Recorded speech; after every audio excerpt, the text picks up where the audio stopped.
Eh, wala pa nga ng gabi sa inyo. Bubulong lang ako. Time check, alas 10 na. Tulog na yung mga kasama ko sa bahay. Pamilya ko. Kain tayo. Ganun na. Ano natin to? Second meal for the day. Ano tayo nagtanghalian? Alas 11. Hindi tayo nagmusal tanghalian yung alas 11. Kasi ito yung sunod natin na kain sa maghapon. 12, 13, 12, 11 hours. Diba? Tunaw na tunaw yung mga kinain natin pats. Kain po tayo. Ano? Sapsui sa hapon.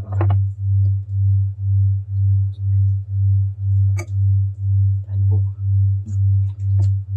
Sarap.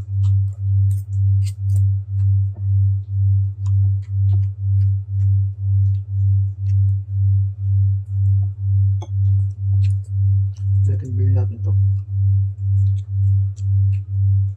Content natin. Yung tinti ko dati ang kain ko sa araw. Almusal kanin. Mali ang kanin. Nagmerenda pa ako ng kanin. Sapunang kanin. Midnight snack kanin. Alas 10 ng gabi. Limang beses puro kanin. Diba? Kaya mabigat ang katawan natin. Unti-unti ko binawasan. Inuna ko yung midnight. Hindi na ako makain ng kanin. Sunod. Merienda. Hindi na ako may merienda ng kanin. Kasi pag alas-stress na makakanin ako na. Sumunod. Almusal naman.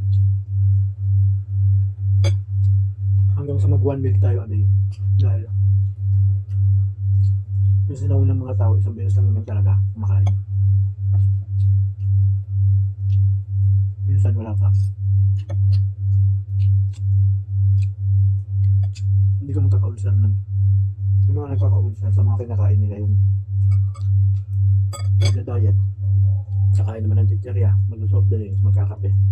Nagda-diet talaga ulcer. Pero kung wala, plain ka lang. Ay, may mga addict. Hindi sila nagkakasakit sa bituka sa ano. Nagkakasakit lang sila sa isip. Kasi dahil sa lamot. Yung mga taong grasa. Diba, halos hindi rin kumakain niya. Pero yung may mga katawan bakit ito. Walang exercise yun.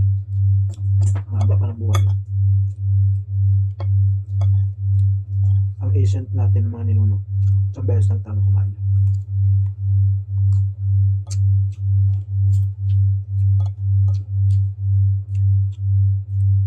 Sa akin lang yun. Kwento ko lang. Pero pag tinanay mo, subukan mo.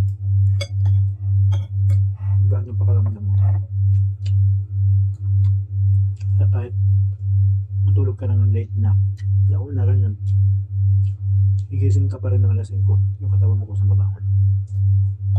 Ang baan na katawan.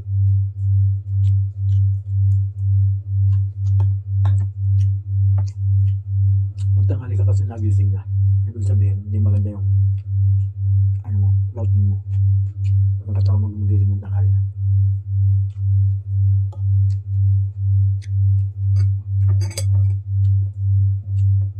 Meron dito kamyas. Sana ko siguro to. Dahil sa kamyas niya, nanguha na naman sila. Yan yan.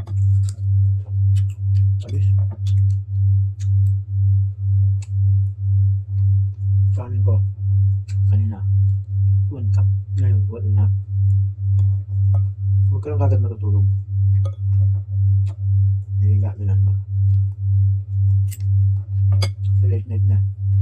Bastos na. Bumiyahe kasi ako ng Joyride. Kailangan ko ng trabaho, bumiyahe ako nila. Eh, alasin ko na kami nakauwi ng amo ko. Ang oras na ako nakakuha ng bukol, isang oras. Expect na ata ako nakakuha ng bukol sa ating bay. Nakailan lang ako. Hindi ako di sakto mo lang.